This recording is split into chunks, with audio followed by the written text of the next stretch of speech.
following is an Audio Renaissance presentation.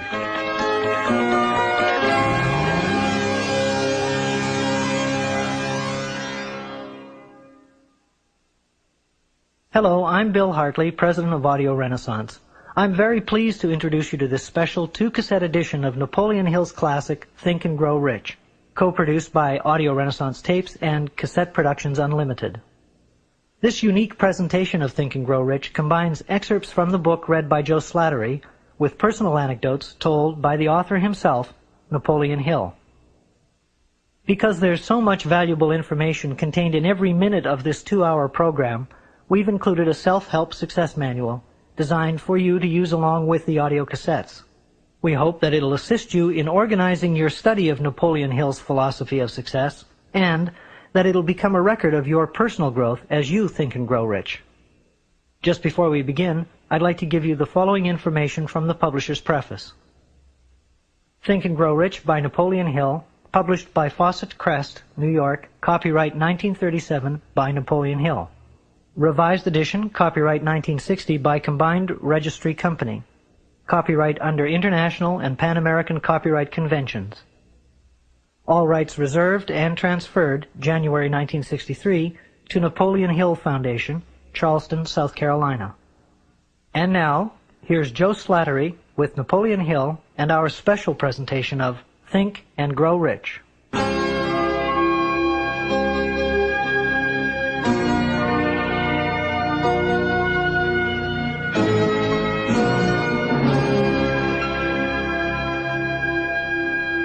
Think and Grow Rich is one of the most influential books of all time in pointing the way to personal achievement, to financial independence, and to riches of the spirit beyond measurement in money. There has never been another book like it, nor ever can be. It was inspired by Andrew Carnegie, who disclosed his formula of personal achievement to the author, Napoleon Hill, many years ago. Carnegie not only made himself a multimillionaire, but he made millionaires of more than a score of men to whom he taught his secret.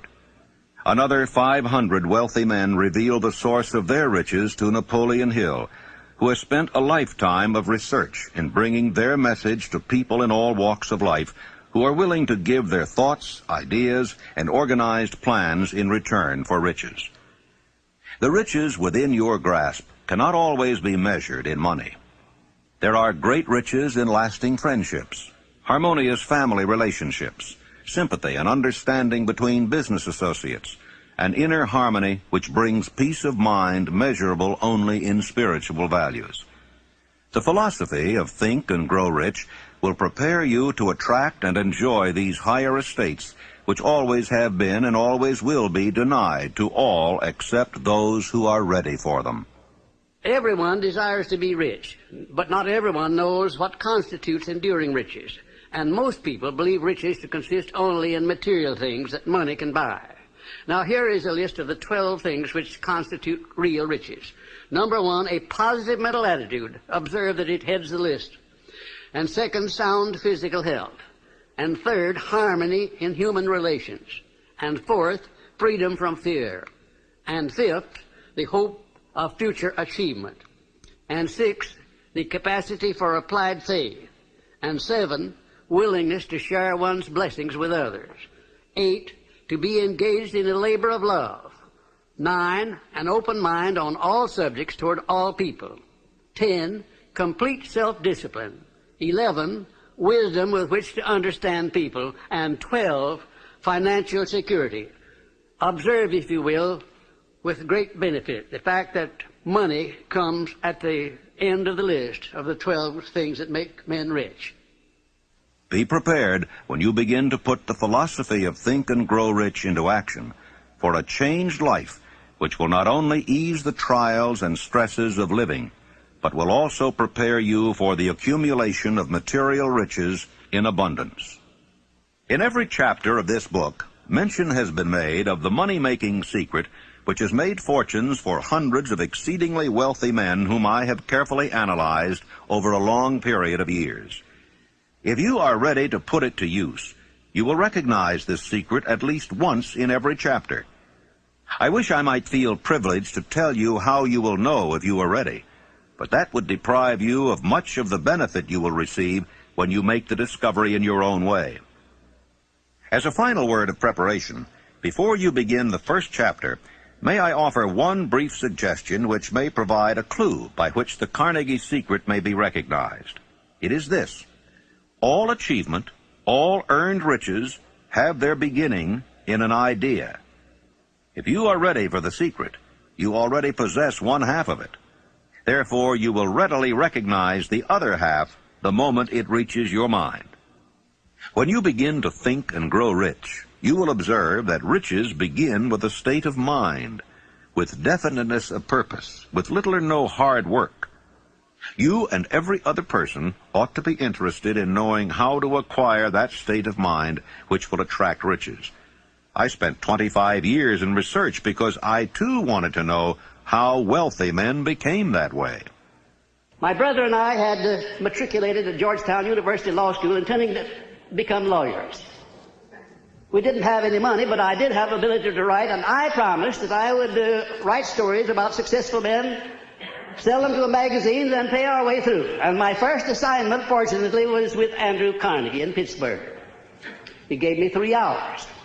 And when the 3 hours were over, he said, now, this interview is just beginning. Now, come on out the house, stay all night, and after dinner we'll take up the interview again. He kept me there 3 days and nights.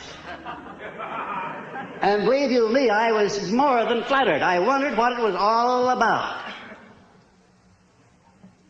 He kept talking to me about the need for a new philosophy. He said, we've had many philosophies from the days of Socrates and Plato on down to the days of William James and Emerson, but most of them dealt with the moral laws of life. What we need is an economic philosophy for the man of the streets that will enable him to make use of the know-how gained by men like myself over a lifetime of experience. Well, it sounded very nice to me, except for one thing. I didn't know exactly what that word philosophy meant. And finally, at the end of the third day, he said, now look here, I have been talking to you for 3 days about the need for a new philosophy, and I'm going to ask you a question about it. If I commission you to become the author of this philosophy, give you letters of introduction to men whose experiences you will need in collaboration with yourself, are you willing to put in 20 years of research, because that's how long it will take, paying your own way as you go along without any subsidy from me, yes or no? Ladies and gentlemen, there have been many times in my life when I have faced difficult problems and difficult decisions, and I don't think I ever faced one more embarrassing than that. Because when Mr. Carnegie put that proposition to me, my hand was down in my pocket, and I was fiddling with the money that I had there just about enough to get back to Washington, and if I had to stay at a hotel instead of Mr. Carnegie's house, I wouldn't have had that much. I didn't even know the meaning of the word philosophy. And here the richest man in the world wanted me to go to work for him for 20 years without pay. Wasn't that a situation for you? I started to tell Mr. Carnegie, I started to do just exactly what you or the most of us people would have done under the same circumstances. And what do you think that was? What would you have done if you would have faced that sort of proposition, going to work for 20 years without any pay for the richest man in the world? Well, yes, that's what I was about to do.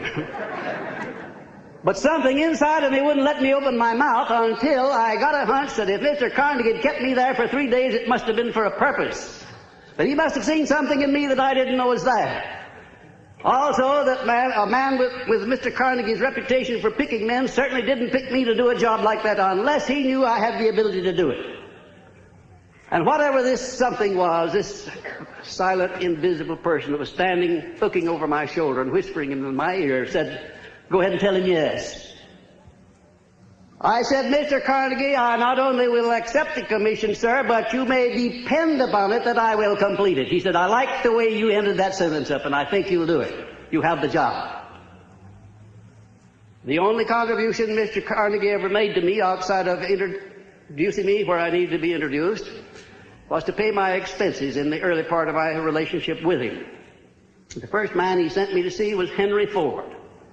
He said, I want you to go up to Detroit, become acquainted with Henry Ford, observe him carefully, because one of these days he's going to dominate the motor industry. And it's going to be second only to the steel industry. This was in 1908, the late fall of 1908, ladies and gentlemen. I went up there and spent 2 days trying to find Ford, and when I did find him, he came out of the rear of a shop where he'd been doing some experimenting with an old pair of overalls on, a plug hat or a derby hat that had been bashed in the crown, grease all over his hands. I remember he got my shirt sleeves dirty when I shook hands with him. And I sat down for a half hour with Mr. Ford, and about all of his conversation consisted of yes and no, mostly no. And I wondered how a man like Mr. Carnegie could have made a mistake like that. Imagine if Mr. Ford would ever be a leader in anything. Well, I won't tell you the rest of it. That's enough.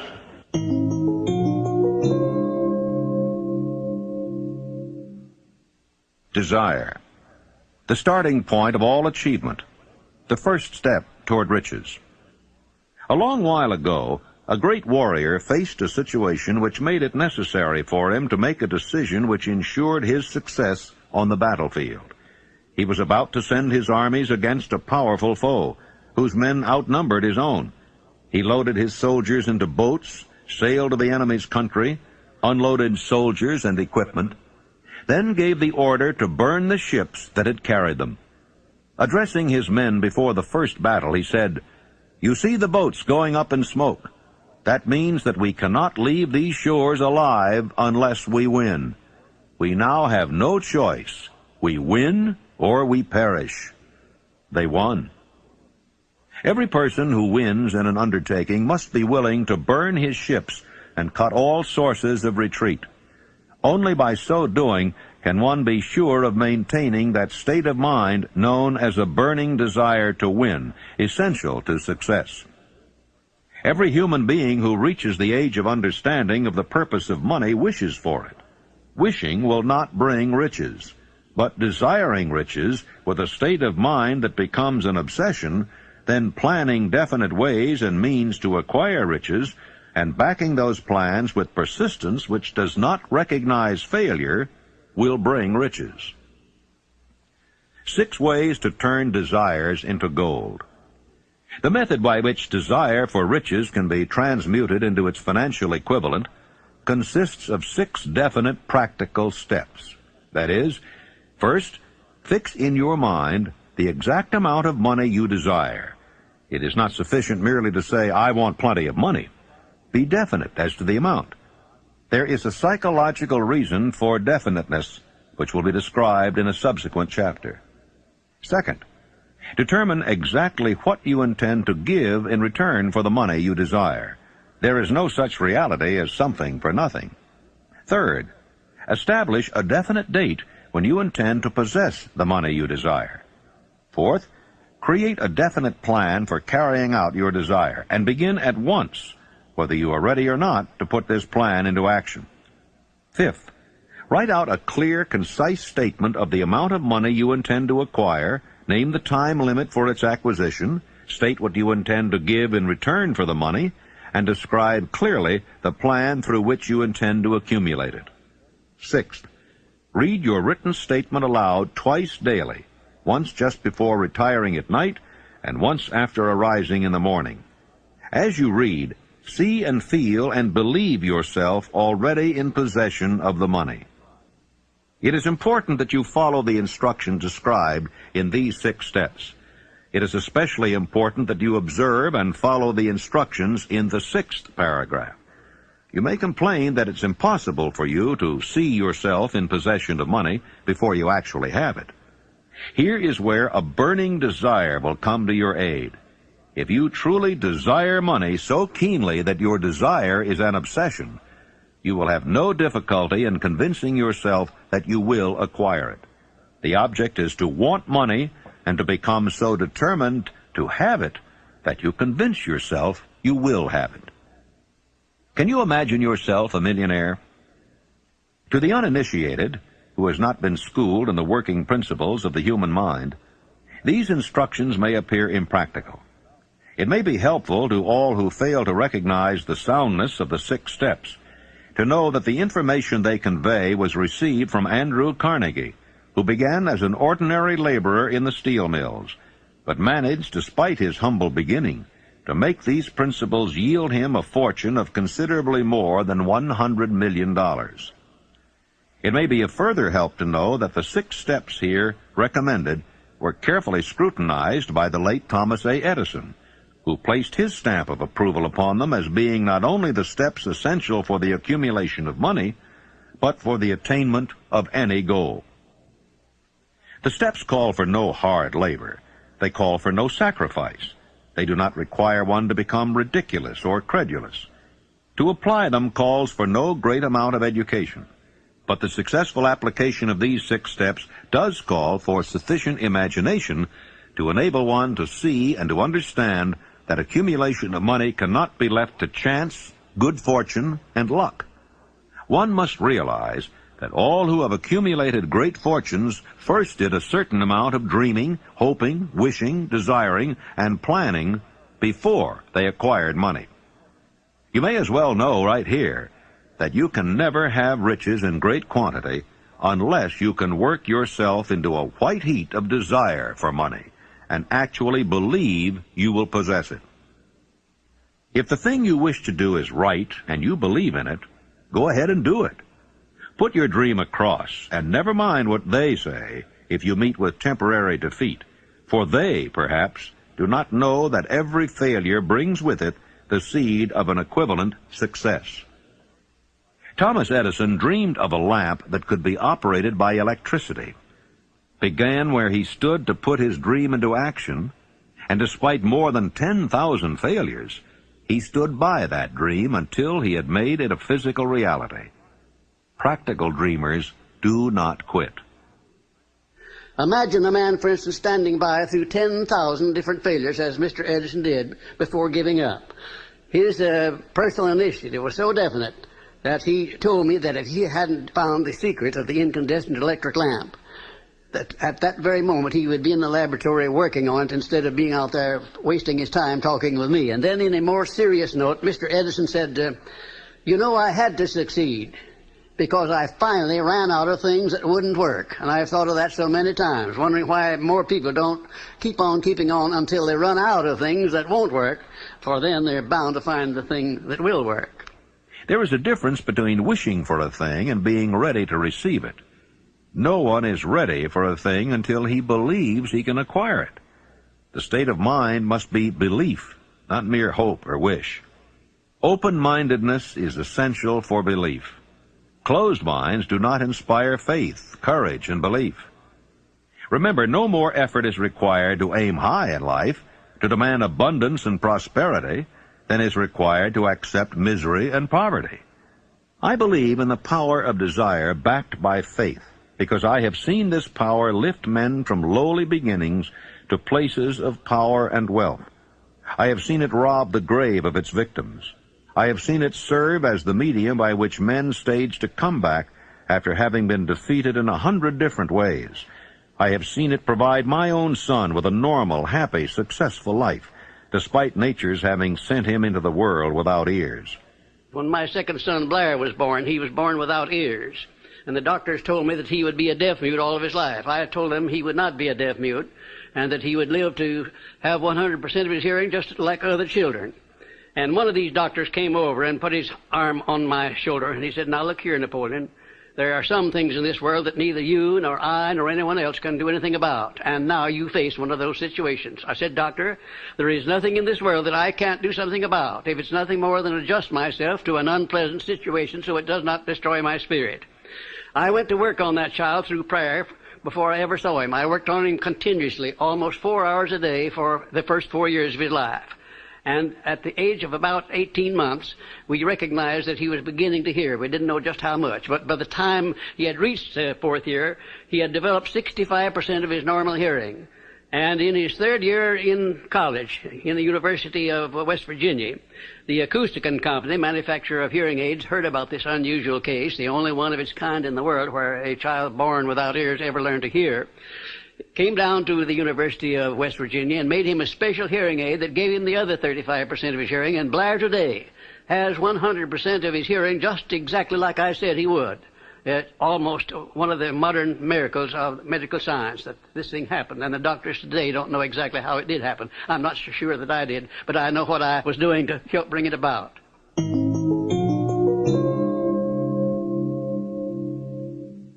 Faith is the head chemist of the mind. When faith is blended with thought, the subconscious mind instantly picks up the vibration, translates it into its spiritual equivalent, and transmits it to infinite intelligence, as in the case of prayer. The emotions of faith, love, and sex are the most powerful of all the major positive emotions. When the three are blended, they have the effect of coloring thought in such a way that it instantly reaches the subconscious mind, where it is changed into its spiritual equivalent, the only form that induces a response from infinite intelligence. How to develop faith? There comes now a statement which will give a better understanding of the importance the principle of autosuggestion assumes in the transmutation of desire into its physical or monetary equivalent. Namely, faith is a state of mind which may be induced or created by affirmation or repeated instructions to the subconscious mind through the principle of autosuggestion. Repetition of affirmation of orders to your subconscious mind is the only known method of voluntary development of the emotion of faith. No one is doomed to bad luck. There are millions of people who believe themselves doomed to poverty and failure because of some strange force over which they believe they have no control. They are the creators of their own misfortunes because of this negative belief, which is picked up by the subconscious mind and translated into its physical equivalent. In language which any normal human being can understand, we will describe all that is known about the principle through which faith may be developed where it does not already exist. Have faith in yourself, faith in the infinite. Before we begin, you should be reminded again that faith is the eternal elixir which gives life, power, and action to the impulse of thought. The foregoing sentence is worth reading a second time, and a third, and a fourth. It is worth reading aloud. Faith is the starting point of all accumulation of riches. Faith is the basis of all miracles and all mysteries which cannot be analyzed by the rules of science. Faith is the only known antidote for failure. Faith is the element, the chemical, which, when mixed with prayer, gives one direct communication with infinite intelligence. Faith is the element which transforms the ordinary vibration of thought created by the finite mind of man into the spiritual equivalent. Faith is the only agency through which the cosmic force of infinite intelligence can be harnessed and used by man. Thoughts which are mixed with any of the feelings of emotions constitute a magnetic force which attracts other similar or related thoughts. Now let us go back to the starting point and become informed as to how the original seed of an idea, plan, or purpose may be planted in the mind. The information is easily conveyed. Any idea, plan, or purpose may be placed in the mind through repetition of thought. This is why you are asked to write out a statement of your major purpose or definite chief aim, commit it to memory, and repeat it in audible words day after day, until these vibrations of sound have reached your subconscious mind. Resolve to throw off the influences of any unfortunate environment and to build your own life to order. Taking inventory of mental assets and liabilities, you may discover that your greatest weakness is lack of self-confidence. This handicap can be surmounted and timidity translated into courage through the aid of the principle of autosuggestion. The application of this principle may be made through a simple arrangement of positive thought impulses stated in writing, memorized, and repeated until they become a part of the working equipment of the subconscious faculty of your mind. Self-confidence formula. First, I know that I have the ability to achieve the object of my definite purpose in life. Therefore, I demand of myself persistent, continuous action toward its attainment, and I here and now promise to render such action. Second, I realize the dominating thoughts of my mind will eventually reproduce themselves in outward physical action and gradually transform themselves into physical reality. Therefore, I will concentrate my thoughts for 30 minutes daily upon the task of thinking of the person I intend to become, thereby creating in my mind a clear mental picture. Third, I know through the principle of autosuggestion, any desire that I persistently hold in my mind will eventually seek expression through some practical means of attaining the object back of it. Therefore, I will devote 10 minutes daily to demanding of myself the development of self-confidence. Fourth, I have clearly written down a description of my definite chief aim in life, and I will never stop trying until I shall have developed sufficient self-confidence for its attainment. Fifth, I fully realize that no wealth or position can long endure unless built upon truth and justice. Therefore, I will engage in no transaction which does not benefit all whom it affects. I will succeed by attracting to myself the forces I wish to use and the cooperation of other people. I will induce others to serve me because of my willingness to serve others. I will eliminate hatred, envy, jealousy, selfishness, and cynicism by developing love for all humanity, because I know that a negative attitude toward others can never bring me success. I will cause others to believe in me because I will believe in them and in myself. I will sign my name to this formula, commit it to memory, and repeat it aloud once a day, with full faith that it will gradually influence my thoughts and actions so that I will become a self-reliant and successful person. The disaster of negative thinking.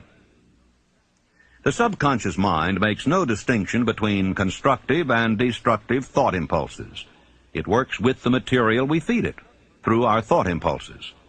The subconscious mind will translate into reality a thought driven by fear just as readily as it will translate into reality a thought driven by courage or faith. Like the wind which carries one ship east and another west, the law of autosuggestion will lift you up or pull you down according to the way you set your sails of thought.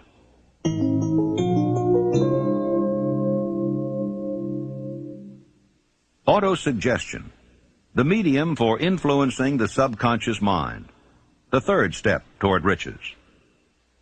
Autosuggestion is a term which applies to all suggestions and all self-administered stimuli which reach one's mind through the five senses. Stated in another way, autosuggestion is self-suggestion. It is the agency of communication between that part of the mind where conscious thought takes place, and that which serves as the seat of action for the subconscious mind. See and feel money in your hands. You were instructed in the last of the 6 steps described in the chapter on desire to read aloud twice daily the written statement of your desire for money, and to see and feel yourself in possession of the money. By following these instructions, you communicate the object of your desire directly to your subconscious mind in a spirit of absolute faith. Through repetition of this procedure, you voluntarily create thought habits which are favorable to your efforts to transmute desire into its monetary equivalent. Remember, therefore, when reading aloud the statement of your desire, through which you are endeavoring to develop a money consciousness, that the mere reading of the words is of no consequence unless you mix emotion or feeling with your words. Your subconscious mind recognizes and acts only upon thoughts which have been well mixed with emotion or feeling. Plain, unemotional words do not influence the subconscious mind. You will get no appreciable results until you learn to reach your subconscious mind with thoughts or spoken words which have been well emotionalized with belief. Do not become discouraged if you cannot control and direct your emotions the first time you try to do so. Remember, there is no such possibility as something for nothing. You cannot cheat even if you desire to do so. The price of ability to influence your subconscious mind is everlasting persistence in applying the principles described here. You cannot develop the desired ability for a lower price. You and you alone must decide whether or not the reward for which you are striving, the money consciousness, is worth the price you must pay for it in effort. Your ability to use the principle of autosuggestion will depend very largely upon your capacity to concentrate upon a given desire until that desire becomes a burning obsession.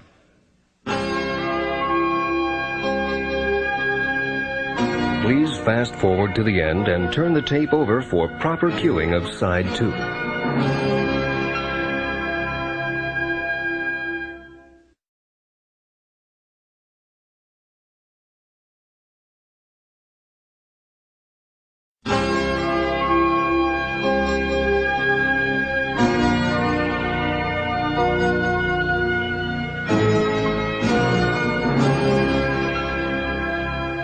Six steps to stimulate your subconscious mind. The instructions given in connection with the 6 steps in the 2nd chapter will now be summarized and blended with the principles covered by this chapter as follows. First, go into some quiet spot, preferably in bed at night, where you will not be disturbed or interrupted. Close your eyes and repeat aloud, so you may hear your own words, the written statement of the amount of money you intend to accumulate, the time limit for its accumulation, and a description of the service or merchandise you intend to give in return for the money. As you carry out these instructions, see yourself already in possession of the money. For example, suppose that you intend to accumulate $50,000 by the 1st of January 5 years hence, that you intend to give personal services in return for the money in the capacity of a salesman. Your written statement of your purpose should be similar to the following. By the 1st day of January 19 so-and-so, I will have in my possession $50,000, which will come to me in various amounts from time to time during the interim. In return for this money, I will give the most efficient service of which I am capable, rendering the fullest possible quantity and the best possible quality of service in the capacity of salesman of, and here describe the service or merchandise you intend to sell. I believe that I will have this money in my possession. My faith is so strong that I can now see this money before my eyes. I can touch it with my hands. It is now awaiting transfer to me at the time and in the proportion that I deliver the service I intend to render in return for it. I am awaiting a plan by which to accumulate this money, and I will follow that plan when it is received. Second, repeat this program night and morning until you can see in your imagination the money you intend to accumulate. Third, place a written copy of your statement where you can see it night and morning, and read it just before retiring and upon arising until it has been memorized. Remember, as you carry out these instructions, that you are applying the principle of autosuggestion for the purpose of giving orders to your subconscious mind. Remember also that your subconscious mind will act only upon instructions which are emotionalized and handed over to it with feeling. Faith is the strongest and most productive of the emotions. Follow the instructions given in the chapter on faith. These instructions may at first seem abstract. Do not let this disturb you. Follow the instructions, no matter how abstract or impractical they may at first appear to be. The time will soon come, if you do as you've been instructed, in spirit as well as in act, when a whole new universe of power will unfold to you.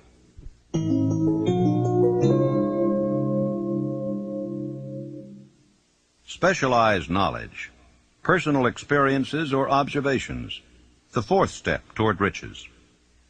There are 2 kinds of knowledge. One is general, the other is specialized.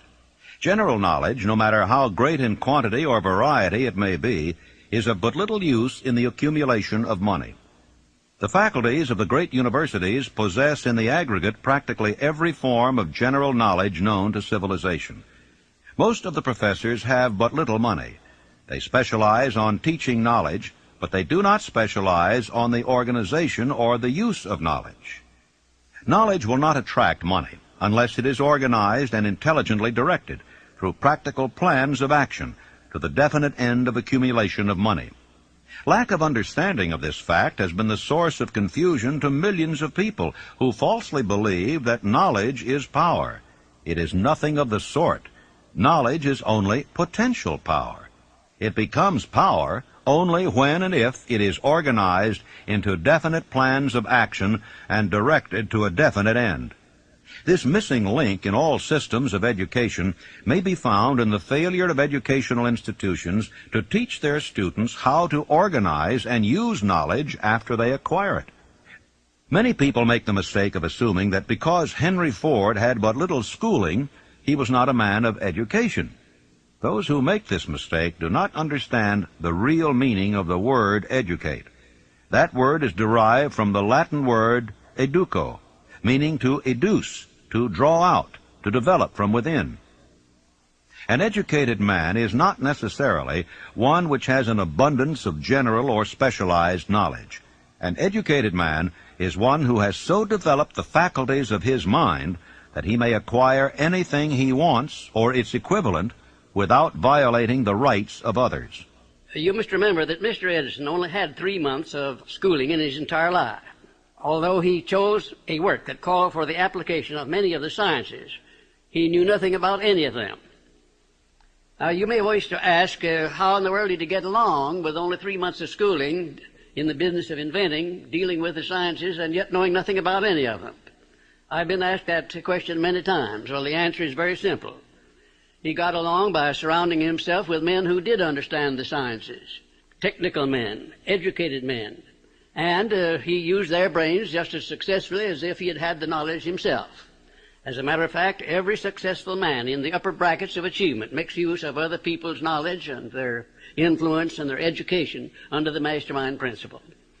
Then there would be Mr. Andrew Carnegie, my sponsor.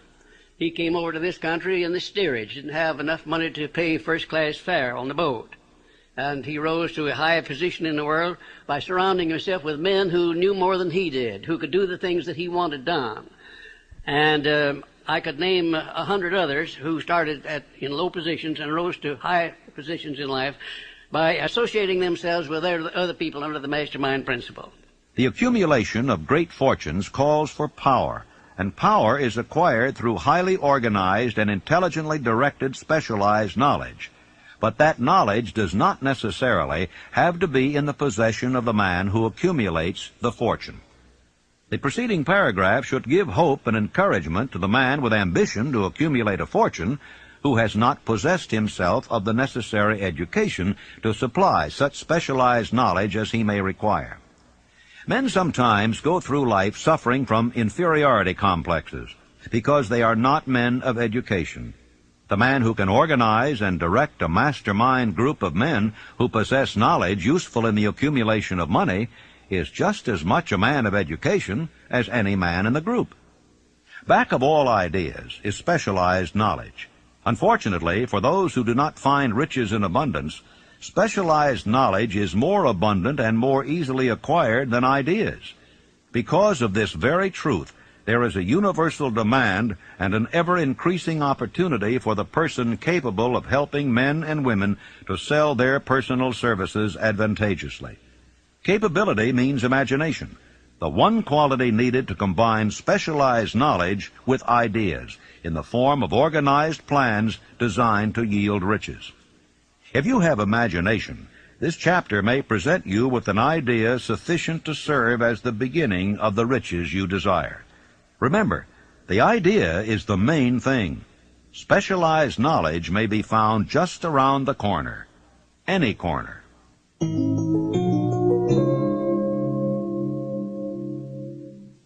Imagination, the workshop of the mind, the fifth step toward riches. The imagination is literally the workshop wherein are fashioned all plans created by man. The impulse, the desire, is given shape, form, and action through the aid of the imaginative faculty of the mind. Two forms of imagination.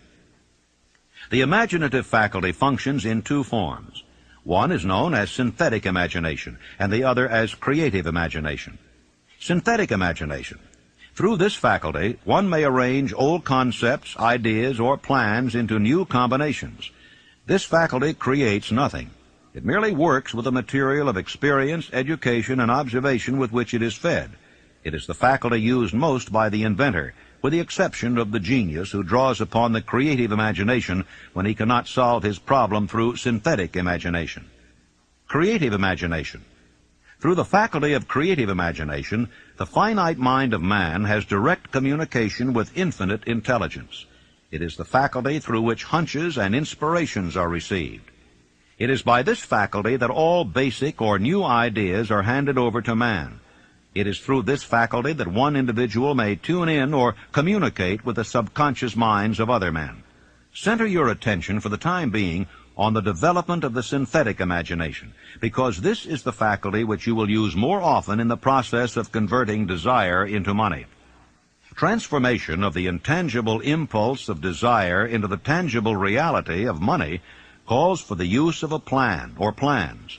These plans must be formed with the aid of the imagination, and mainly with the synthetic faculty. The laws that lead to fortune. The earth on which you live, you yourself, and every other material thing, are the result of evolutionary change through which microscopic bits of matter have been organized and arranged in an orderly fashion. Moreover, and this statement is of stupendous importance, this earth, every one of the billions of individual cells of your body, and every atom of matter, began as an intangible form of energy. Desire is thought impulse. Thought impulses are forms of energy. When you begin with a thought impulse, desire to accumulate money, you are drafting into your service the same stuff that nature used in creating this earth and every material form in the universe, including the body and brain in which the thought impulses function. If you are one of those who believe that hard work and honesty alone will bring riches, perish the thought. It is not true. Riches, when they come in huge quantities, are never the result of hard work alone. Riches come, if they come at all, in response to definite demands based upon the application of definite principles, and not by chance or luck. Generally speaking, an idea is an impulse of thought that impels action by an appeal to the imagination. All master salesmen know that ideas can be sold where merchandise cannot. Ordinary salesmen do not know this. That is why they are ordinary. There was Clarence Saunders, one of my outstanding students of Memphis, Tennessee. Clarence worked in a grocery store, delivering groceries, more or less. And he had a great amount of enthusiasm and also a keen imagination. And he was constantly trying to interest his employer in new and improved methods of merchandising. And finally, the employer became so peeved at Clarence for wasting his time with what he called foolish suggestions that he told him that if he came in with another one, he was going to fire him. Shortly thereafter, a cafeteria was opened in Memphis, Tennessee, the first cafeteria that came there. And when Clarence went out to his lunch that day, he saw a great line of people extending out onto the sidewalk, waiting to be served in the cafeteria.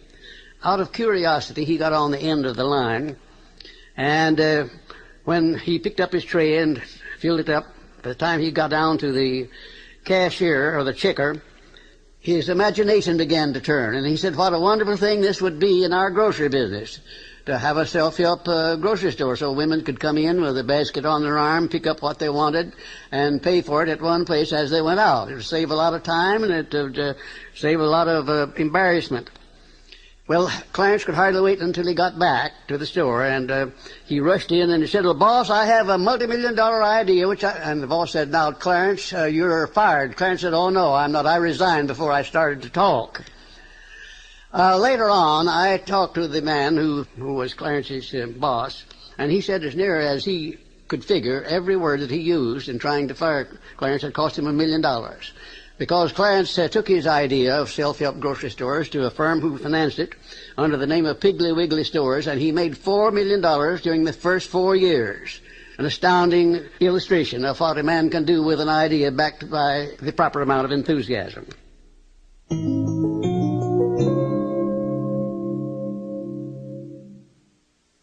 Organized planning, the crystallization of desire into action, the sixth step toward riches. You have learned that everything man creates or acquires begins in the form of desire. That desire is taken on the first lap of its journey from the abstract to the concrete into the workshop of the imagination, where plans for its transition are created and organized. You will now be instructed how to build plans which will be practical, namely, A, Ally yourself with a group of as many people as you may need for the creation and carrying out of your plan or plans for the accumulation of money, making use of the mastermind principle described in a later chapter. Compliance with this instruction is absolutely essential. Do not neglect it. B.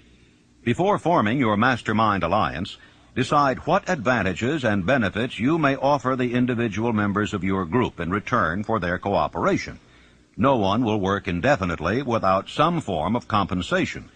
No intelligent person will either request or expect another to work without adequate compensation, although this may not always be in the form of money. C.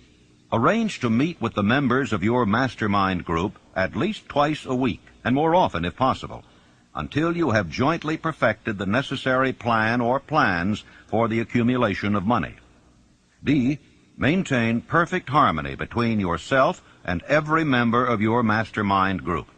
If you fail to carry out this instruction to the letter, you may expect to meet with failure. The mastermind principle cannot obtain where perfect harmony does not prevail. Keep in mind these facts. First, you are engaged in an undertaking of major importance to you. To be sure of success, you must have plans which are faultless. Second, you must have the advantage of the experience, education, native ability, and imagination of other minds. This is in harmony with the methods followed by every person who has accumulated a great fortune. The most intelligent man living cannot succeed in accumulating money, nor in any other undertaking, without plans which are practical and workable. Just keep this fact in mind, and remember when your plans fail that temporary defeat is not permanent failure. It may only mean that your plans have not been sound. Build other plans. Start all over again. No follower of this philosophy can reasonably expect to accumulate a fortune without experiencing temporary defeat. When defeat comes, accept it as a signal that your plans are not sound. Rebuild those plans and set sail once more toward your coveted goal. If you give up before your goal has been reached, you are a quitter. A quitter never wins, and a winner never quits. Lift this sentence out. Write it on a piece of paper in letters an inch high, and place it where you will see it every night before you go to sleep, and every morning before you go to work. Take my son Blair, for instance, who was born without any sign of ears. As a result of that adversity, he was trained to believe that it was not an adversity, that it was a blessing, because it would cause people to recognize his condition, and they'd go out of their way to be kind to him, and that's exactly the way it turned out. I have often said that my son Blair has made it possible to get through life with less resistance than his other two brothers who have all of their faculties. Adversity. I think I can tell you, had it not been for the many adversities which I experienced in the early part of my work with Andrew Carnegie, I never would have completed the science of personal achievement. I had adversity after adversity, but I learned to transmute those adversities into something constructive and to come up with something that would take the place of an adversity. Every time I failed, I said, well, this is just another opportunity that I have to prove that my philosophy can take care of the situation of failure. I learned to transmute all failures into successes. I also learned the difference between temporary defeat and failure. Most people accept defeat as permanent failure. Defeat is never failure.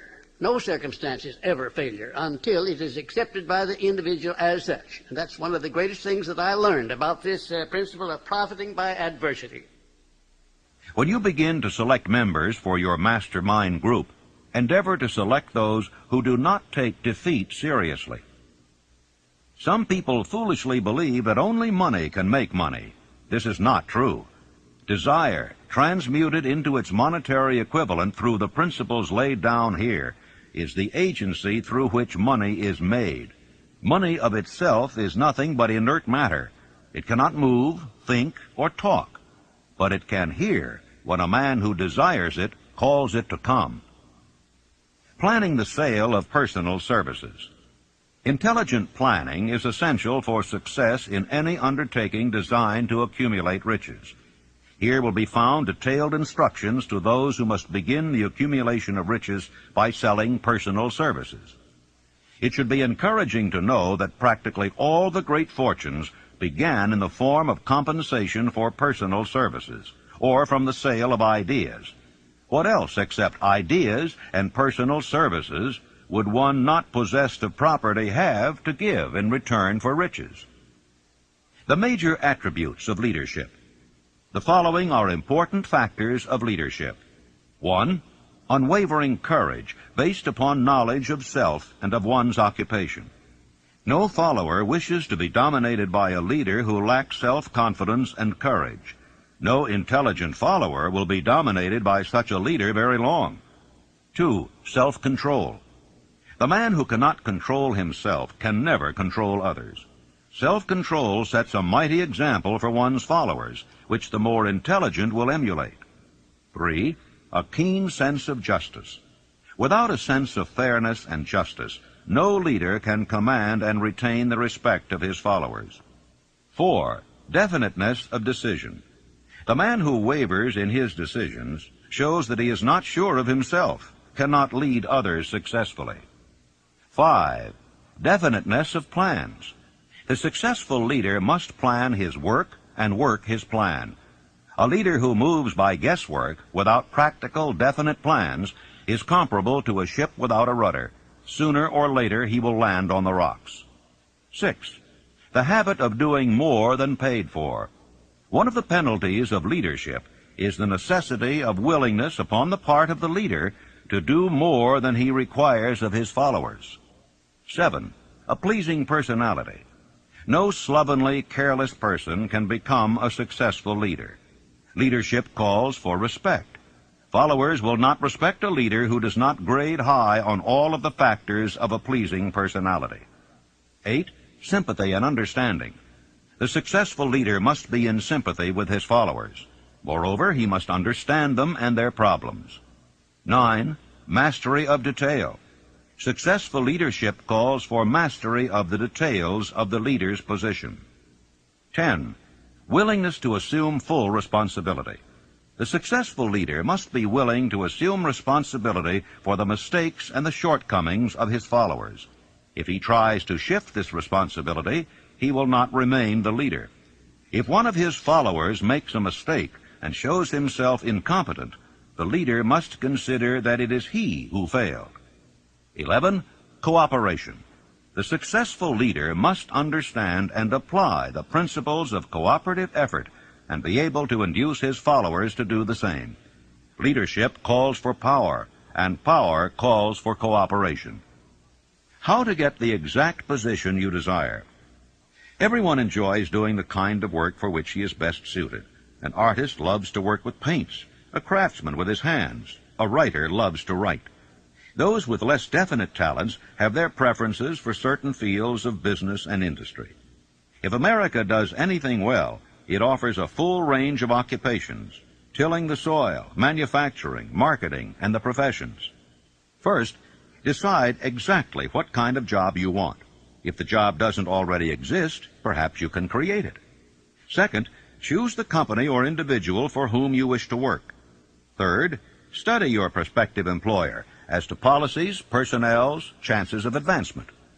Fourth, by analysis of yourself and your talents and capabilities, figure what you can offer and plan ways and means of giving advantages, services, developments, ideas that you believe you can successfully deliver.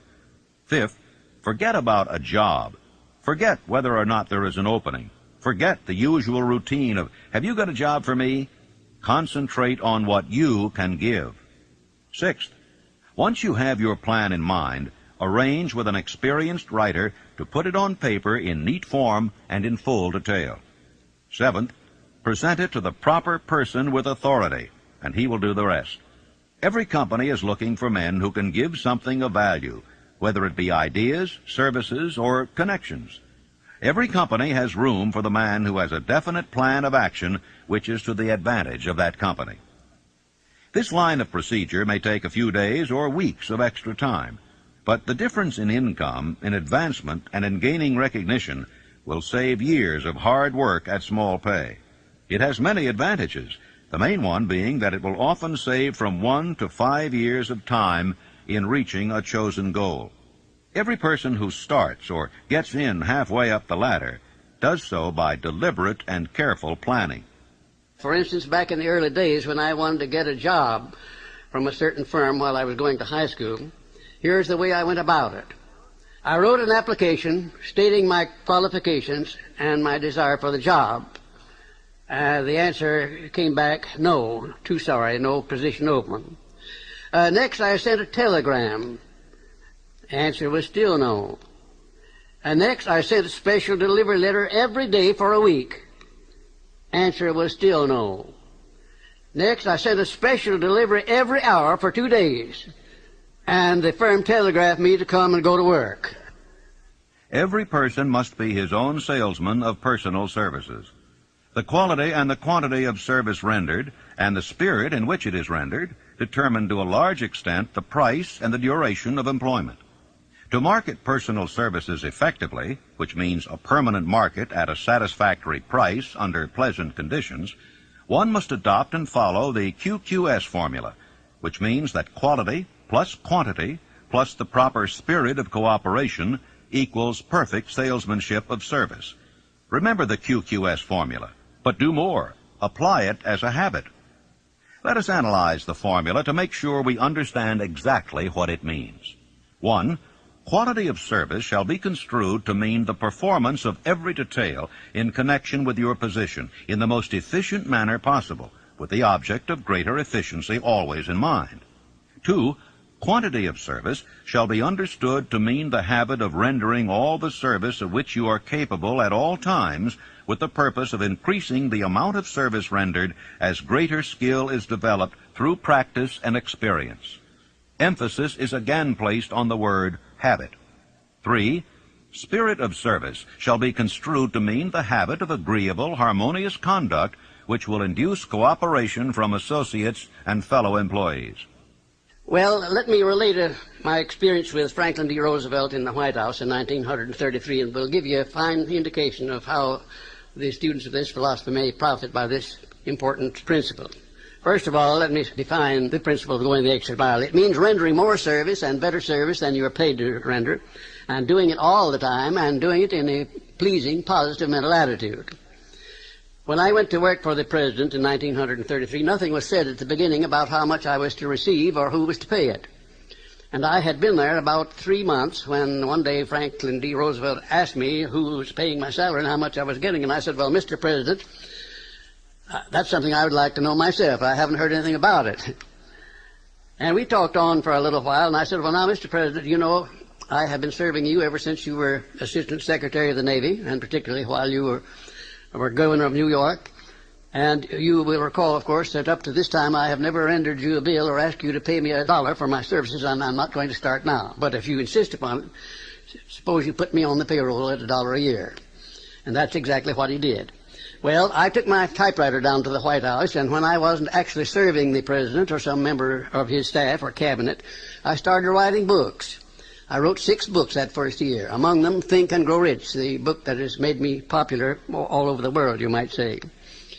I had no intention of publishing that book when I was writing it. I was writing it to myself to keep my mind positive in those days of chaos.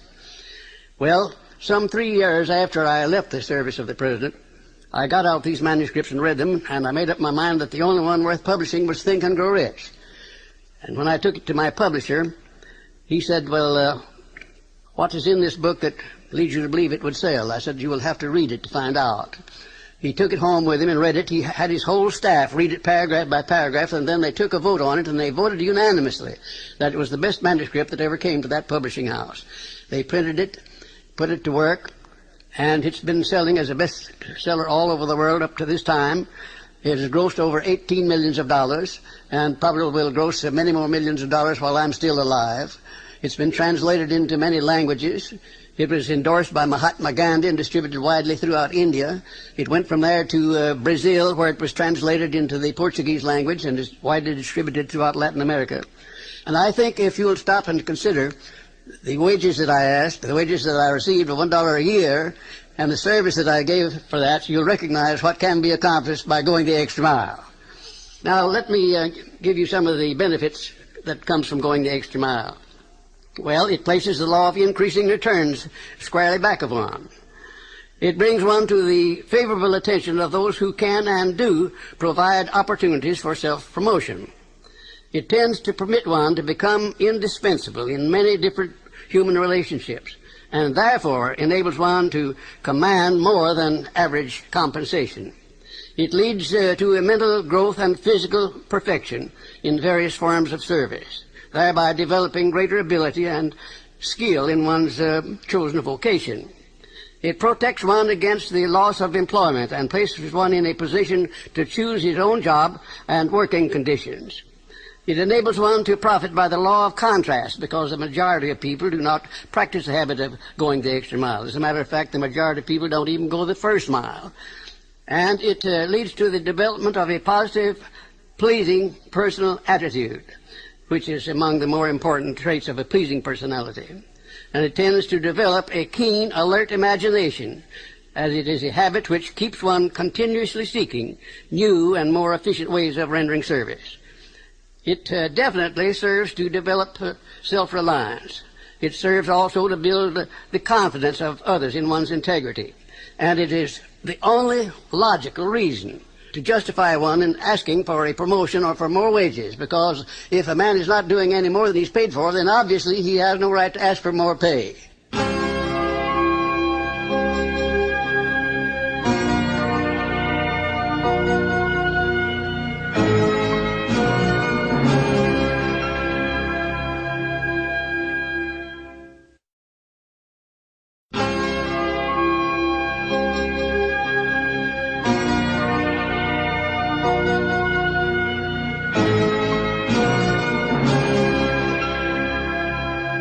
Do you know your own worth? The oldest of admonitions is, man, know thyself. If you market merchandise successfully, you must know the merchandise. The same is true in marketing personal services. You should know all of your weaknesses in order that you may either bridge them or eliminate them entirely. You should know your strength in order that you may call attention to it when selling your services. You can know yourself only through accurate analysis. Take inventory of yourself. Annual self-analysis is an essential in the effective marketing of personal services, as is annual inventory in merchandising. Moreover, the yearly analysis should disclose a decrease in faults and an increase in virtues. One goes ahead, stands still, or goes backward in life. One's object should be, of course, to go ahead. Annual self-analysis will disclose whether advancement has been made, and if so, how much. It will also disclose any backward steps one may have made. The effective marketing of personal services requires one to move forward even if the progress is slow.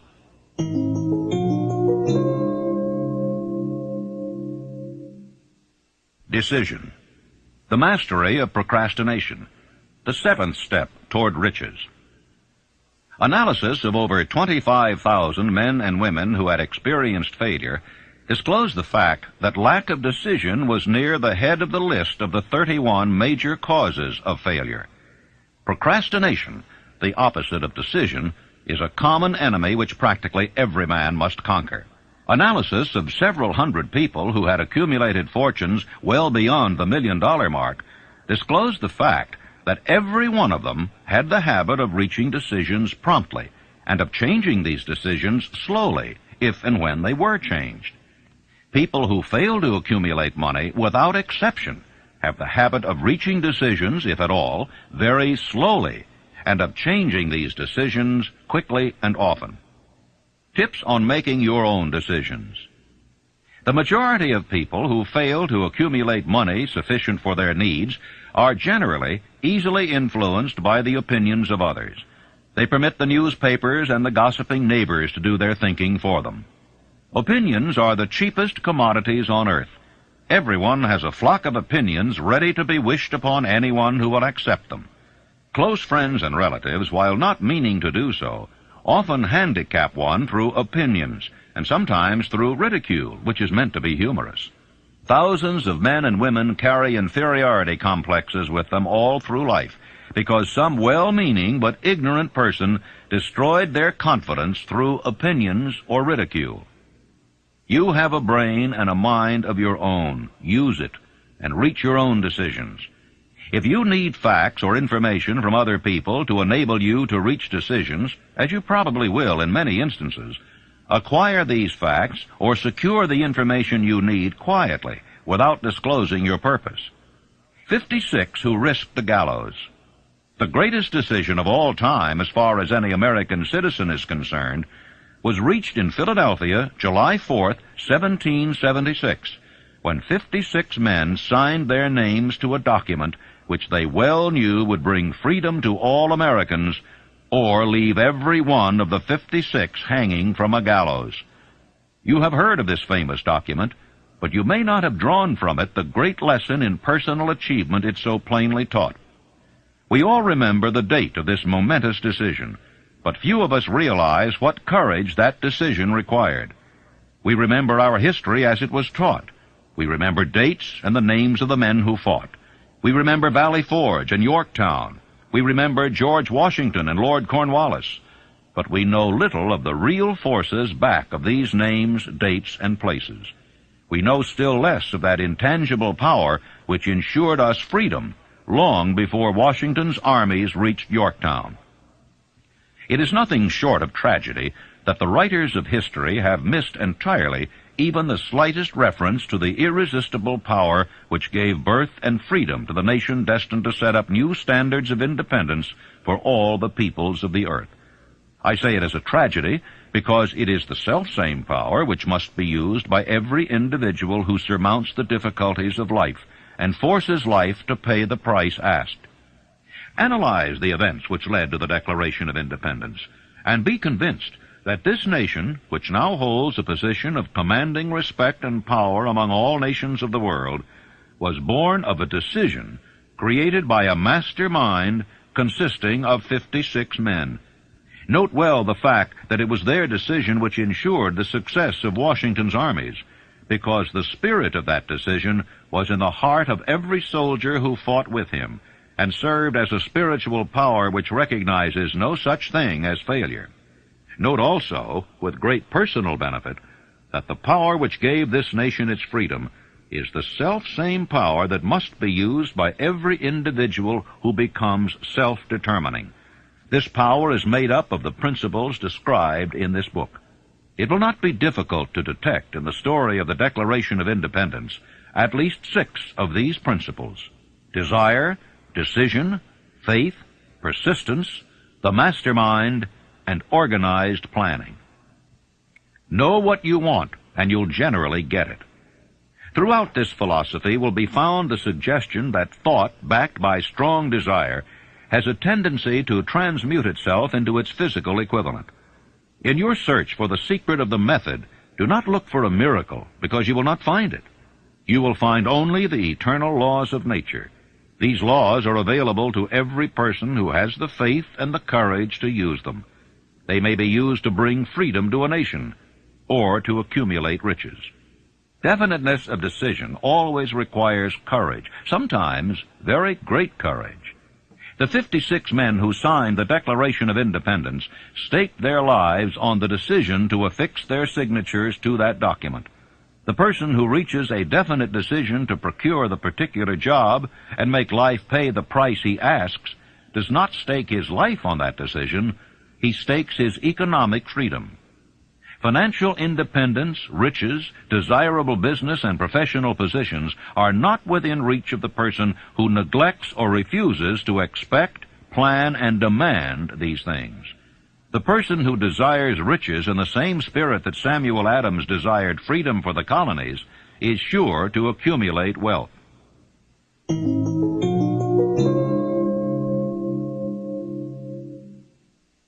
Persistence, the sustained effort necessary to induce faith. The 8th step toward riches. Persistence is an essential factor in the procedure of transmuting desire into its monetary equivalent. The basis of persistence is the power of will. Willpower and desire, when properly combined, make an irresistible pair. The starting point of all achievement is desire. Keep this constantly in mind. Weak desires bring weak results, just as a small amount of fire makes a small amount of heat. If you find yourself lacking in persistence, this weakness may be remedied by building a stronger fire under your desires. And if you find that you are indifferent, you may be sure that you have not yet acquired the money consciousness which you must possess before you can be sure of accumulating a fortune. Those who can take it are bountifully rewarded for their persistence. They receive as their compensation whatever goal they are pursuing. That is not all. They receive something infinitely more important than material compensation, the knowledge that every failure brings with it the seed of an equivalent advantage. You can train yourself to be persistent. Persistence is a state of mind. Therefore, it can be cultivated. Like all states of mind, persistence is based upon definite causes. Among them, these. A. Definiteness of purpose. Knowing what one wants is the first and perhaps the most important step toward the development of persistence. A strong motive forces one to surmount many difficulties. B. Desire. It is comparatively easy to acquire and to maintain persistence in pursuing the object of intense desire. C. Self-reliance. Belief in one's ability to carry out a plan encourages one to follow the plan through with persistence. Self-reliance can be developed through the principle described in the chapter on autosuggestion. D. Definiteness of plans. Organized plans, even though they may be weak and entirely impractical, encourage persistence. E. Accurate knowledge. Knowing that one's plans are sound, based upon experience or observation, encourages persistence. Guessing instead of knowing destroys persistence. F. Cooperation. Sympathy, understanding, and harmonious cooperation with others tend to develop persistence. G. Willpower.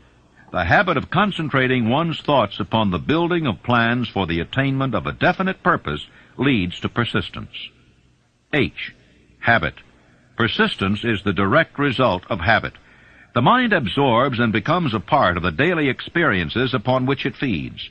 Fear, the worst of all enemies, can be effectively cured by forced repetition of acts of courage. Everyone who has seen active service in war knows this. Take your own persistence inventory. Before leaving the subject of persistence, take inventory of yourself and determine in what particular, if any, you are lacking in this essential quality. Measure yourself courageously, point by point, and see how many of the 8 factors of persistence you lack. The analysis may lead to discoveries that will give you a new grip on yourself. If you fear criticism, let us examine some of the symptoms of the fear of criticism. The majority of people permit relatives, friends, and the public at large to so influence them that they cannot live their own lives because they fear criticism. Huge numbers of people make mistakes in marriage, stand by the bargain, and go through life miserable and unhappy because they fear criticism, which may follow if they correct the mistake. Anyone who has submitted to this form of fear knows the irreparable damage it does by destroying one's ambition and the desire to achieve. Millions of people neglect to acquire belated educations after having left school because they fear criticism. Countless numbers of men and women, both young and old, permit relatives to wreck their lives in the name of duty because they fear criticism. Duty does not require any person to submit to the destruction of his personal ambitions and the right to live his own life in his own way. People refuse to take chances in business because they fear the criticism which may follow if they fail. The fear of criticism in such cases is stronger than the desire for success. How to develop persistence? There are 4 simple steps which lead to the habit of persistence. They call for no great amount of intelligence, no particular amount of education, and but little time or effort. The necessary steps are: 1. A definite purpose backed by burning desire for its fulfillment. 2. A definite plan expressed in continuous action. 3. A mind closed tightly against all negative and discouraging influences, including negative suggestions of relatives, friends, and acquaintances. 4. A friendly alliance with one or more persons who will encourage one to follow through with both plan and purpose. These 4 steps are essential for success in all walks of life. The entire purpose of the 13 principles of this philosophy is to enable one to take these 4 steps as a matter of habit. These are the steps by which one may control one's economic destiny. They are the steps that lead to freedom and independence of thought. They are the steps that lead to riches in small or great quantities. They lead the way to power, fame, and worldly recognition. They are the 4 steps which guarantee favorable breaks. They are the steps that convert dreams into physical realities. They lead also to the mastery of fear, discouragement, and indifference. There is a magnificent reward for all who learn to take these 4 steps. It is the privilege of writing one's own ticket and of making life yield whatever price is asked. How to master difficulties. What mystical power gives to men of persistence the capacity to master difficulties? Does the quality of persistence set up in one's mind some form of spiritual, mental, or chemical activity which gives one access to supernatural forces? Does infinite intelligence throw itself on the side of the person who still fights on after the battle has been lost, with the whole world on the opposing side? You may be interested in knowing that I had the help of some 500 of the most successful men in America to help me create the science of personal achievement. Among them were such men as Thomas A. Edison, Henry Ford, John Wanamaker. Let me tell you about one man, perhaps my most outstanding student, who has made a tremendous success of his life by applying definiteness of purpose. His name is W. Clement Stone, president of the Combined Insurance Company of America. Right after Think and Grow Rich was published in 1937, someone gave Mr. Stone a copy of this book, and he was so impressed by it that he laid out a 20-year plan for himself. At that time, he was selling insurance, I suppose making $200 or $300, maybe $400 a week at the most. Now, his plan called for him to own a company of his own within 20 years, and for him to be president of it, and his personal fortune to be not less than $10 million. Well, long before the 20 years were up, he was the president and majority owner of 4 large insurance companies. His personal fortune was over $35 million, and today it is estimated that his fortune is over $100 million. And he attributes his success entirely to the application of the famous Andrew Carnegie philosophy, and particularly to the application of definiteness of purpose. His 2,000 salesmen are known to be the most successful men in the insurance field, and every one of those 2,000 men has been taught to use the science of personal achievement and to emphasize the principle of definiteness of purpose.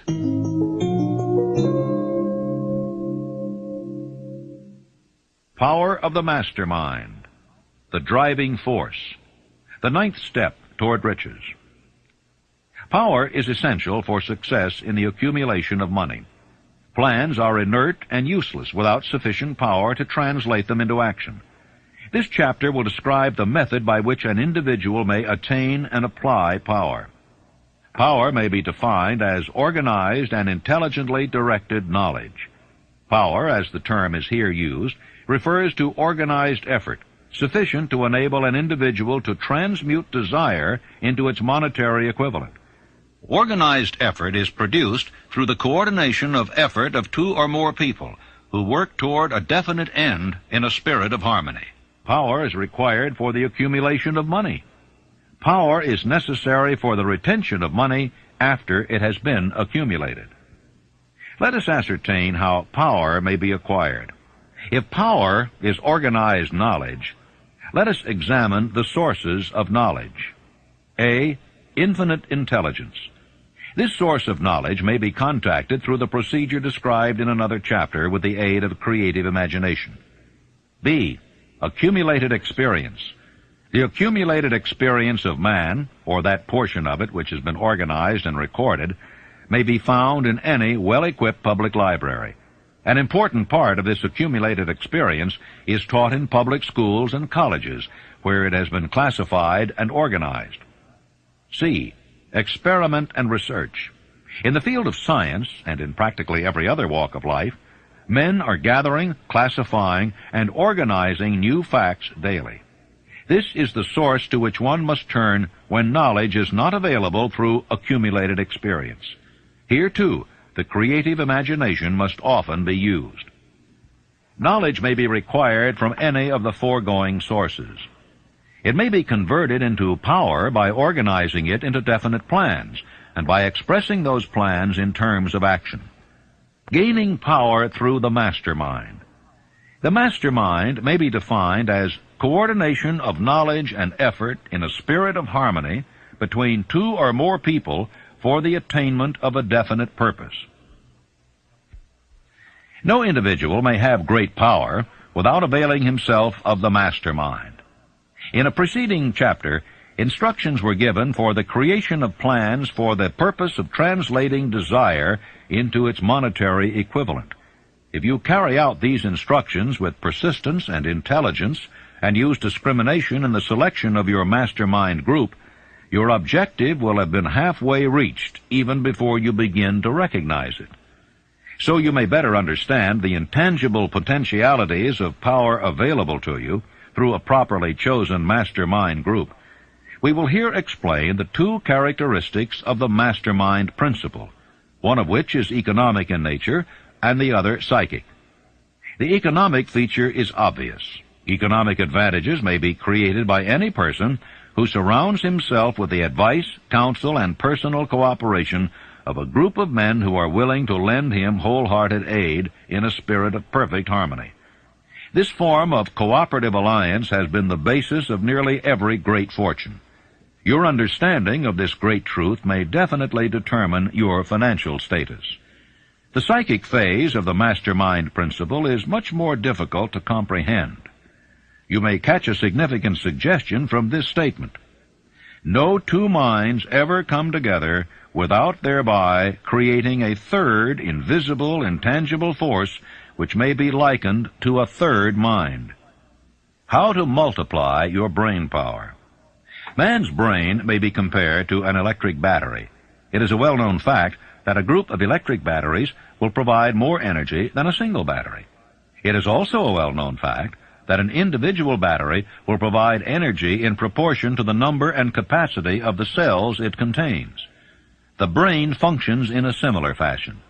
This accounts for the fact that some brains are more efficient than others, and leads to this significant statement. A group of brains, coordinated or connected in a spirit of harmony, will provide more thought energy than a single brain, just as a group of electric batteries will provide more energy than a single battery. Through this metaphor, it becomes immediately obvious that the mastermind principle holds the secret of the power wielded by men who surround themselves with other men of brains. There follows now another statement which will lead still nearer to an understanding of the psychic phase of the mastermind principle. When a group of individual brains are coordinated and function in harmony, the increased energy created through that alliance becomes available to every individual brain in the group. It is a well-known fact that Henry Ford began his business career under the handicap of poverty, illiteracy, and ignorance. It is an equally well-known fact that within the inconceivably short period of 10 years, Mr. Ford mastered these three handicaps, and that within 25 years, he made himself one of the richest men in America. Connect with this fact the additional knowledge that Mr. Ford's most rapid strides became noticeable from the time he became a personal friend of Thomas A. Edison, and you will begin to understand what the influence of one mind upon another can accomplish. Go a step farther and consider the fact that Mr. Ford's most outstanding achievements began from the time that he formed the acquaintance of Harvey Firestone, John Burroughs, and Luther Burbank, each a man of great brain capacity. And you will have further evidence that power may be produced through friendly alliance of minds. Let me tell you about my experience in helping Franklin D. Roosevelt to create a mastermind which broke the back of the Depression in 1933. Shortly after the President entered the White House, he sent for me to come and go to work for him. We created one of the most outstanding masterminds that this nation has ever known, perhaps. It consisted of both houses of Congress working in harmony with the President, something that never had been done before and never has been done since, probably to the extent that we accomplished it there in 1933. The majority of the newspaper publishers of America, regardless of their political leanings, practically every one of them got behind the president as a result of this mastermind operation which we set up at the White House. And the radio station operators, without any reference whatsoever to their political leanings, they got behind the president and they used the material which I prepared to send out to go over the air. In other words, material that we used to sell the good features of the United States instead of dwelling upon the bad ones. And then the churches of all denominations, I have never seen such a job as they did. The priests and the clergymen of all denominations went into their pulpits and they did a wonderful job of selling the United States of America to the people. Then the leaders of both the major political parties, they crossed party lines. There were no Democrats and no Republicans, no anything else in Congress. They were nothing but Americans helping the President of the United States to bring this country out of chaos.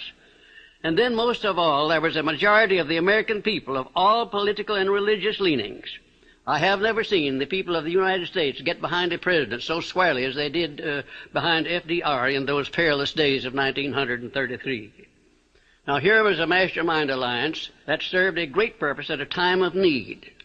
And I hope to see the time come when I may contribute my services in building a mastermind alliance that will permanently serve the President of the United States as it did in 1933.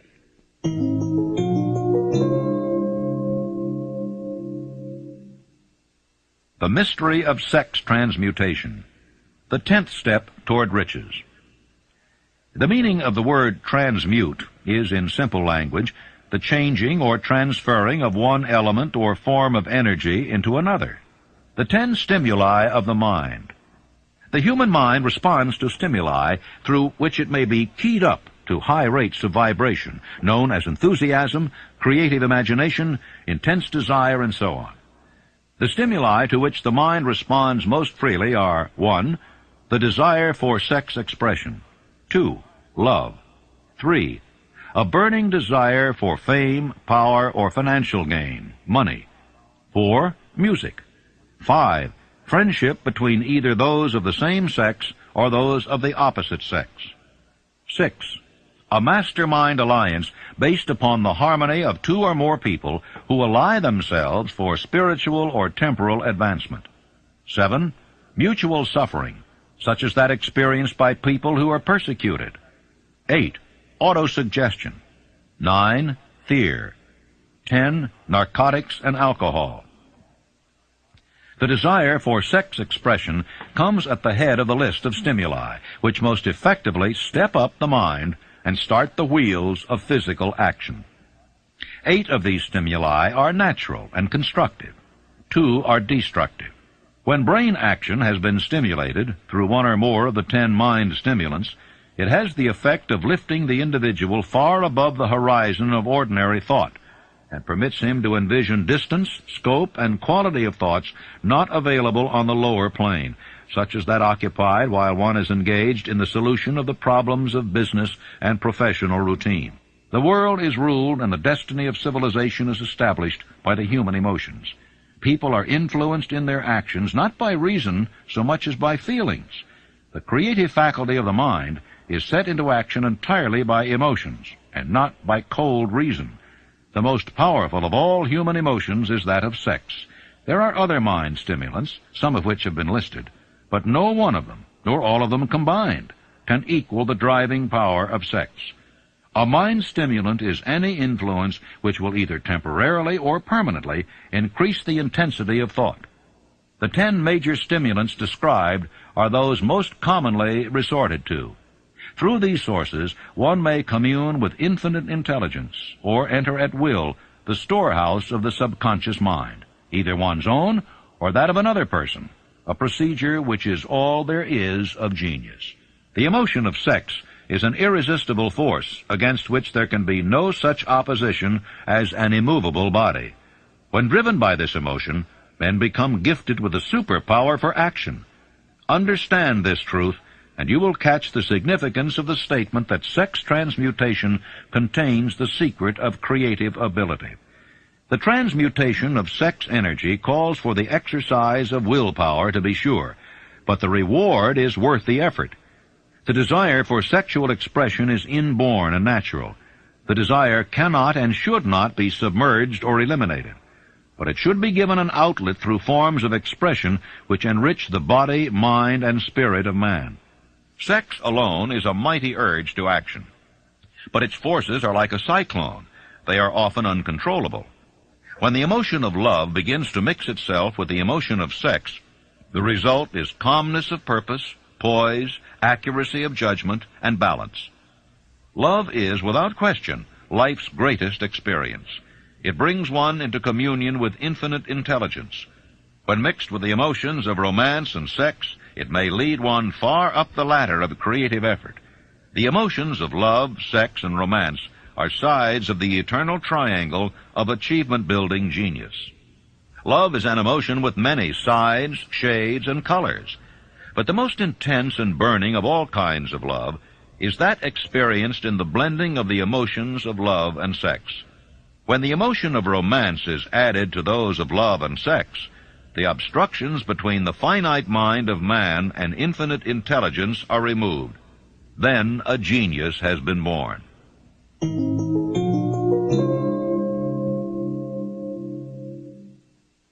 The subconscious mind, the connecting link, the 11th step toward riches. The subconscious mind consists of a field of consciousness in which every impulse of thought that reaches the conscious mind through any of the 5 senses is classified and recorded, and from which thoughts may be recalled or withdrawn as letters may be taken from a filing cabinet. It receives and files sense impressions or thoughts, regardless of their nature. You may voluntarily plant in your subconscious mind any plan, thought, or purpose which you desire to translate into its physical or monetary equivalent. The subconscious acts first on the dominating desires which have been mixed with emotional feelings, such as faith. You cannot entirely control your subconscious mind, but you can voluntarily hand over to it any plan, desire, or purpose which you wish transformed into concrete form. After you have accepted as a reality the existence of the subconscious mind and understand its possibilities as a medium for transmuting your desires into their physical or monetary equivalent, you will comprehend the full significance of the instructions given in the chapter on desire. You will also understand why you have been repeatedly admonished to make your desires clear and to reduce them to writing. You will also understand the necessity of persistence in carrying out instructions. The 13 principles are the stimuli with which you acquire the ability to reach and to influence your subconscious mind. Do not become discouraged if you cannot do this upon the first attempt. Remember that the subconscious mind may be voluntarily directed only through habit under the directions given in the chapter on faith. You have not yet had time to master faith. Be patient. Be persistent.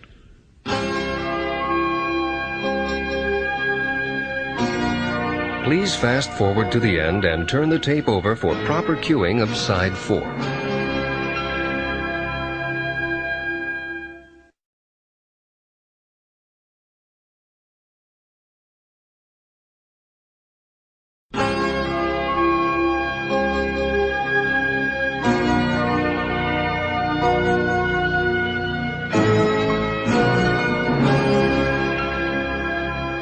All thought impulses intended for transmutation into their physical equivalent, voluntarily planted in the subconscious mind, must pass through the imagination and be mixed with faith. The mixing of faith with a plan or purpose intended for submission to the subconscious mind may be done only through the imagination. From these statements, you will readily observe that voluntary use of the subconscious mind calls for coordination and application of all the principles. You are preparing yourself to influence and control the inner audience of your subconscious mind in order to hand over to it the desire for money, which you wish transmuted into its monetary equivalent.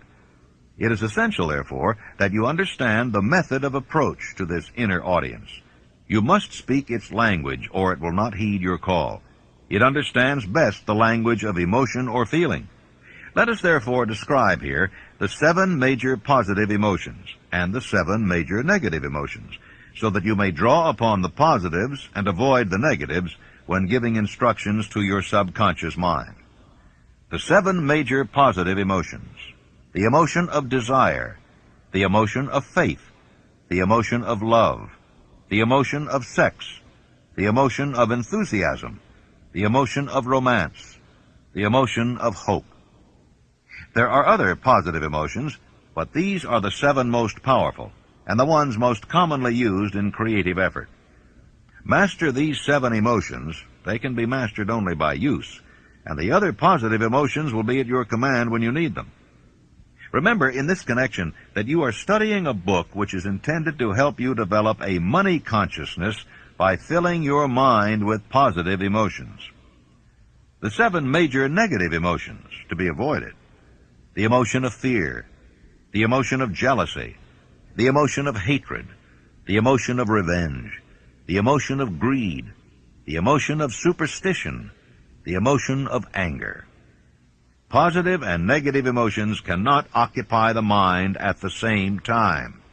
One or the other must dominate. It is your responsibility to make sure that positive emotions constitute the dominating influence of your mind. Here the law of habit will come to your aid. Form the habit of applying and using the positive emotions. Eventually they will dominate your mind so completely that the negatives cannot enter it. Only by following these instructions literally and continuously can you gain control over your subconscious mind. The presence of a single negative in your conscious mind is sufficient to destroy all chances of constructive aid from your subconscious mind.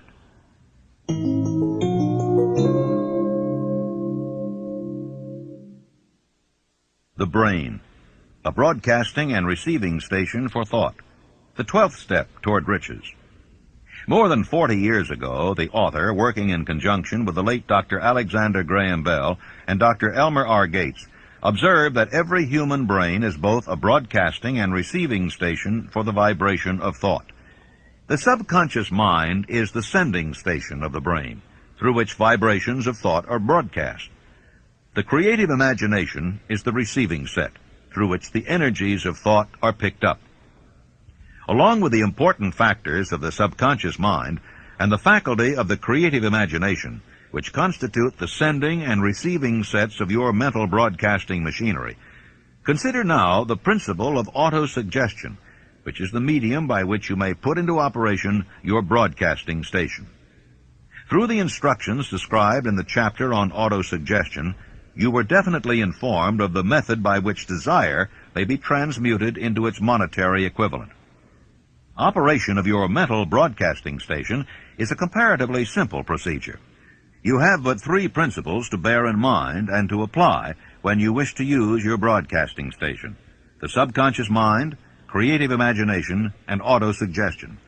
The stimuli through which you put these 3 principles into action have been described, and the procedure begins with desire. The greatest forces are intangible. Through the ages which have passed, man has depended too much upon his physical senses, and has limited his knowledge to physical things, which he could see, touch, weigh, and measure.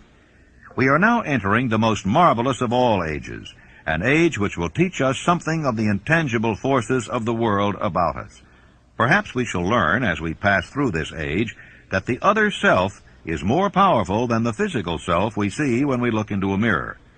Sometimes men speak lightly of the intangibles, the things which they cannot perceive through any of their 5 senses, and when we hear them, it should remind us that all of us are controlled by forces which are unseen and intangible.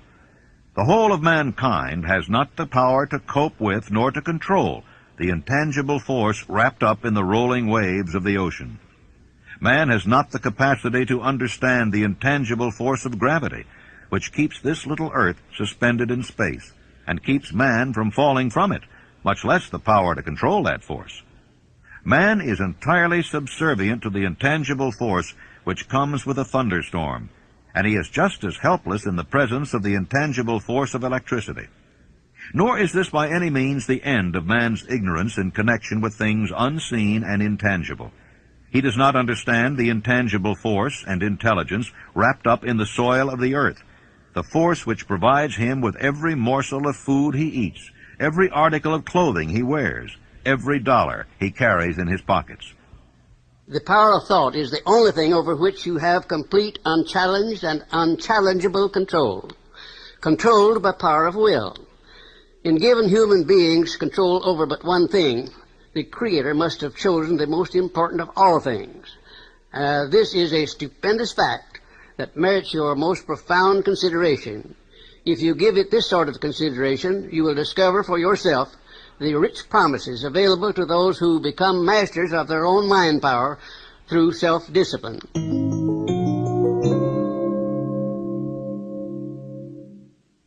The sixth sense, the door to the temple of wisdom, the 13th step toward riches. The 13th principle is known as the sixth sense, through which infinite intelligence may and will communicate voluntarily without any effort from or demands by the individual. This principle is the apex of the philosophy. It can be assimilated, understood, and applied only by first mastering the other 12 principles.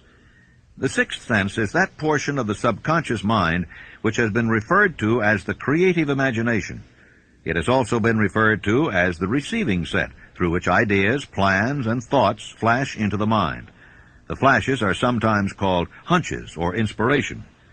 The sixth sense defies description. It cannot be described to a person who has not mastered the other principles of this philosophy, because such a person has no knowledge and no experience with which the sixth sense may be compared. Miracles of the sixth sense. The author is not a believer in, nor the advocate of miracles, for the reason that he has enough knowledge of nature to understand that nature never deviates from her established laws. Some of her laws are so incomprehensible that they produce what appear to be miracles. The sixth sense comes as near to being a miracle as anything I have ever experienced.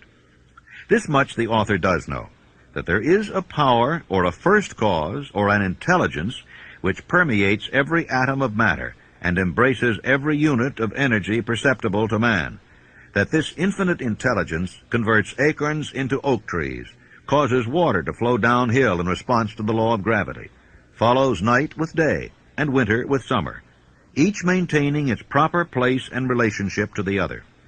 This intelligence may, through the principles of this philosophy, be induced to aid in transmuting desires into concrete or material form. The author has this knowledge because he has experimented with it and has experienced it. Step by step through the preceding chapters, you have been led to this, the last principle. If you have mastered each of the preceding principles, you are now prepared to accept, without being skeptical, the stupendous claims made here. If you have not mastered the other principles, you must do so before you may determine definitely whether or not the claims made in this chapter are fact or fiction. Long before I had ever written a line for publication or endeavored to deliver a speech in public, I followed the habit of reshaping my own character by trying to imitate the 9 men whose lives and works had been most impressive to me. These 9 men were Emerson, Paine, Edison, Darwin, Lincoln, Burbank, Napoleon, Ford, and Carnegie. Every night, over a long period of years, I held an imaginary council meeting with this group whom I called my invisible counselors. I had a very definite purpose in indulging my imagination through these nightly meetings. My purpose was to rebuild my own character so it would represent a composite of the characters of my imaginary counselors. Realizing, as I did early in life, that I had to overcome the handicap of birth in an environment of ignorance and superstition, I deliberately assigned myself the task of voluntary rebirth through the method I have described above. Building character through autosuggestion. I knew, of course, that all men have become what they are because of their dominating thoughts and desires. I knew that every deeply seated desire has the effect of causing one to seek outward expression through which that desire may be transmuted into reality. I knew that self-suggestion is a powerful factor in building character, that it is, in fact, the sole principle through which character is built.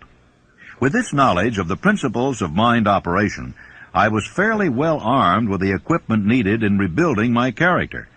In these imaginary council meetings, I called on my cabinet members for the knowledge I wished each to contribute. My method of addressing the members of the imaginary cabinet would vary according to the traits of character in which I was, for the moment, most interested in acquiring.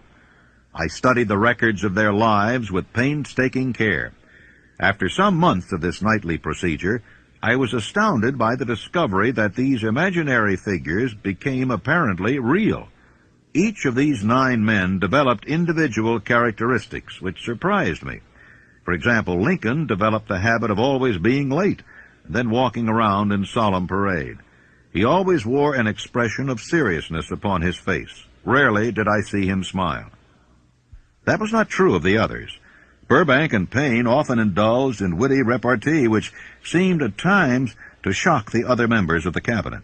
These meetings became so realistic that I became fearful of their consequences and discontinued them for several months. The experiences were so uncanny, I was afraid if I continued them, I would lose sight of the fact that the meetings were purely experiences of my imagination. This is the first time that I have had the courage to mention this. Heretofore, I have remained quiet on the subject, because I knew from my own attitude in connection with such matters that I would be misunderstood if I described my unusual experience. I have been emboldened now to reduce my experience to the printed page because I am now less concerned about what they say than I was in the years that have passed. Lest I be misunderstood, I wish here to state most emphatically that I still regard my cabinet meetings as being purely imaginary, but I feel entitled to suggest that while the members of my cabinet may be purely fictional, and the meetings existent only in my own imagination, they have led me into glorious paths of adventure, rekindled an appreciation of true greatness, encouraged creative endeavor, and emboldened the expression of honest thought. Tapping the source of inspiration. Somewhere in the cell structure of the brain is located an organ which receives vibrations of thought ordinarily called hunches. So far, science has not discovered where this organ of the sixth sense is located, but this is not important. The fact remains that human beings do receive accurate knowledge through sources other than the physical senses. Such knowledge generally is received when the mind is under the influence of extraordinary stimulation. Any emergency which arouses the emotions and causes the heart to beat more rapidly than normal may, and generally does, bring the sixth sense into action. Anyone who has experienced a near accident while driving knows that on such occasions the sixth sense often comes to one's rescue and aids by split seconds in avoiding the accident. My original purpose in conducting council meetings with imaginary beings was solely that of impressing my own subconscious mind through the principle of autosuggestion with certain characteristics which I desired to acquire. In more recent years, my experimentation has taken on an entirely different trend. I now go to my imaginary counselors with every difficult problem which confronts me and my clients. The results are often astonishing, although I do not depend entirely on this form of counsel. The starting point of all achievement is desire. The finishing point is that brand of knowledge which leads to understanding, understanding of self, understanding of others, understanding of the laws of nature, recognition and understanding of happiness. This sort of understanding comes in its fullness only through familiarity with and use of the principle of the sixth sense. Before you can put any portion of this philosophy into successful use, your mind must be prepared to receive it. The preparation is not difficult. It begins with study, analysis, and understanding of 3 enemies which you shall have to clear out: indecision, doubt, and fear. The sixth sense will never function while these 3 negatives, or any one of them, remain in your mind. The members of this unholy trio are closely related. Where one is found, the other 2 are close at hand. The 6 basic fears. There are 6 basic fears, with some combination of which every human suffers at one time or another. Most people are fortunate if they do not suffer from the entire 6. Named in the order of their most common appearance, they are the fear of poverty, the fear of criticism, the fear of ill health. That's at the bottom of most of one's worries. The fear of loss of love of someone, the fear of old age, the fear of death. All other fears are of minor importance. They can be grouped under these 6 headings. Fears are nothing more than states of mind. One state of mind is subject to control and direction. Man can create nothing which he does not first conceive in the form of an impulse of thought. Following this statement comes another of still greater importance, namely, man's thought impulses begin immediately to translate themselves into their physical equivalent, whether those thoughts are voluntary or involuntary. Thought impulses which are picked up by mere chance, thoughts which have been released by other minds, may determine one's financial, business, professional, or social destiny just as surely as do the thought impulses which one creates by intent and design. We are here laying the foundation for the presentation of a fact of great importance to the person who does not understand why some people appear to be lucky, while others of equal or greater ability, training, experience, and brain capacity seem destined to ride with misfortune. This fact may be explained by the statement that every human being has the ability to completely control his own mind. And with this control, obviously, every person may open his mind to the tramp thought impulses which are being released by other brains, or close the doors tightly and admit only thought impulses of his own choice. Nature has endowed man with absolute control over but one thing, and that is thought. This fact, coupled with the additional fact that everything which man creates begins in the form of a thought, leads one very near to the principle by which fear may be mastered. If it is true that all thought has a tendency to clothe itself in its physical equivalent, and this is true beyond any reasonable room for doubt, it is equally true that thought impulses of fear and poverty cannot be translated into terms of courage and financial gain. The 6 basic fears become translated into a state of worry through indecision. Relieve yourself forever of the fear of death by reaching a decision to accept death as an inescapable event. Whip the fear of poverty by reaching a decision to get along with whatever wealth you can accumulate without worry.